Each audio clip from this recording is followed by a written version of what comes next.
Dallas Cowboys and the New York Giants. 3.5. Actually, there's some threes out there. 3.5 in favor of the Cowboys on the road over the Giants. 46 is your 45.5. 46 is your total. Of course, I'm going to start with Steven because I want to get the Giants take from Adam here second. But Steven, I gotta be honest, I have the Cowboys as the second best team in the NFC behind the Eagles, but I'm actually higher on the Giants than most everybody else is out there. So I can't play the Cowboys in this situation. And if I were forced to play it, I think I'd take the other side of the field goal with the Giants. I know that seems crazy, but man, I am a little bit higher on this team. One, y'all know from last year, I'm a Brian Daboll truther. I think the dude's for real. I think he's a very, very good coach, but you got a happy Daniel Jones. You got a happy Saquon Barkley. You bring in Darren Waller. I mean, this is, I think this team's going to shock some people this year. What say you? Man, we've had a lot of conversations amongst the staff at the lines about the Dallas Cowboys, and there are some people on our staff who are extremely high on Dallas, despite our concerns, Matt, that Mike McCarthy's taken over the play calling, because I can't disagree too much with them, because they may have the best roster in the entire NFL. And finally get Ezekiel Elliott out of the picture and let Tony Pollard be the full version of himself is really exciting. And Dan Quinn is maybe the best coordinator in the NFL. Definitely the best coach on the roster in Dallas. So, and a ton of talent there that he's doing. Number one in pressure rate a year ago, despite only the 13th highest blitz rate. That's cheat code in the NFL. So I think that it's pretty clear to me that Dallas is going to win a lot of regular season games again and beat up on teams that just do not have the level of talent that they have, the non-top 10 teams of the NFL. So once this hit a slightly expensive 3, I bet it. I bet Dallas -3, like -115. I certainly hear the arguments for Brian Daboll and the Giants at +3.5, especially at home, but I still see a lot of holes on this roster talent-wise.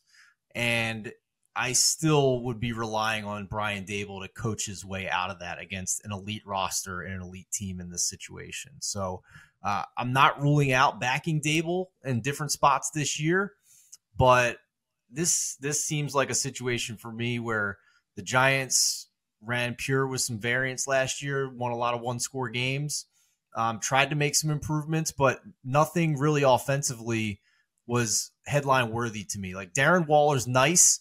It's not a huge upgrade to this offense in my mind. So we'll see. And he also has to stay healthy as well, by the way. Healthy for this week. So that'll help. As can be said about every football player that each and every week. Yes, true. They do have to stay healthy in order to contribute to their except team. For maybe the Packers wide receivers. But yeah, I'm curious what you guys think of the Giants in this week.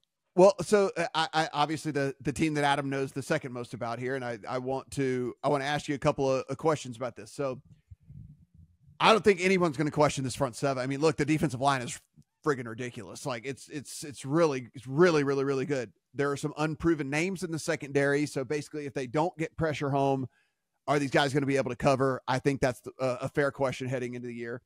And I'm okay with the offense. I know some people like whatever. I'm okay with it. I think Isaiah Hodgins is fine, actually. I think he's a decent receiver. I think that you add in some of these other guys, like Waller adds a new dynamic to this offense. Like, I'm okay with it. It's just a problem. I think the rest of the offensive line outside of Thomas, is how this is all going to go down. I think the range of outcomes for the Giants this year is as wide as just about any team in the NFL. If we looked up and they were a 6-win team, or if we looked up and they were an 11-win team, I would not be shocked one way or the other. I honestly think there's a 5-win gap for this squad. What do you see in kind of your New York Football Giants?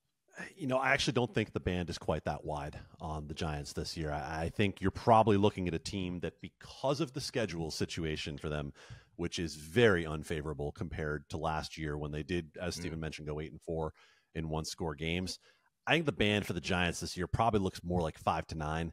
And that's not me being down on them. I actually think Brian Dable's still going to get a lot out of this roster, but I'll set it up for you. And for you, the listener, viewer, evaluating this team, here are the questions you have to answer. Matt talked earlier in the podcast about rookie tackles making the leap in year 2. Evan Neal needs to make a leap just to get to average. Right. And if he gets to average on the right side of the line, that is a major, major step for this team. Now, John Michael Schmitz was talked about as the best center in the draft. The Giants get him in the second round.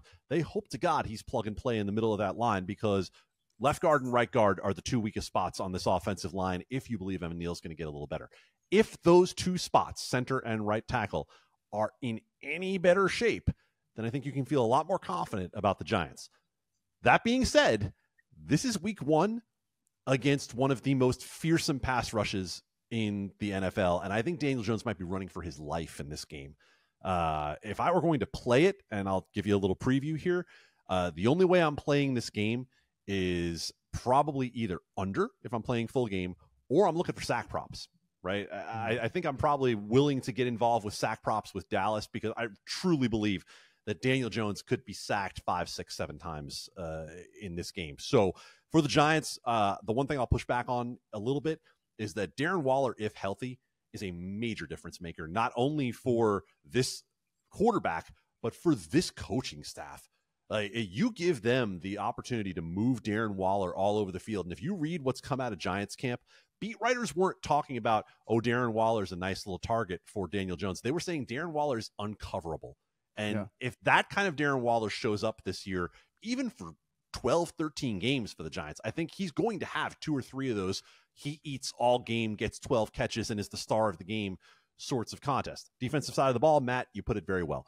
The front 4 is fantastic. Bobby Okereke comes in. That's their big free agent signing in the offseason. He becomes the middle linebacker and the play caller. The secondary has major question marks outside of Adoree Jackson. This game in particular, I'm probably ultimately sitting out of. If it gets under a field goal, which I don't think it will, considering the popularity of the Cowboys and the fact that it's an island game, I would consider taking Dallas at that point, but I'll probably sit this one out.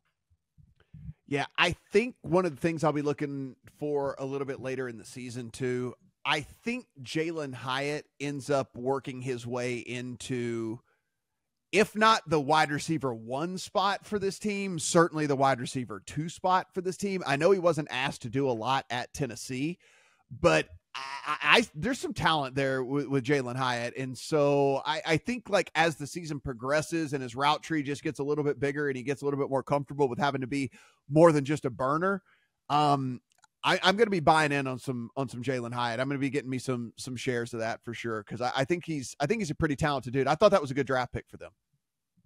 Yeah, especially to get him in the 3rd round when he's a guy that I think some folks early had mocked in the 1st. He fell through the 2nd, and he had a couple of plays in the preseason that were true eye-opener plays. Tyrod Taylor hit him for about a 40-yard touchdown one of the early preseason games, and it was, Matt, exactly what you said. It wasn't the speed so much as the route that really impressed me.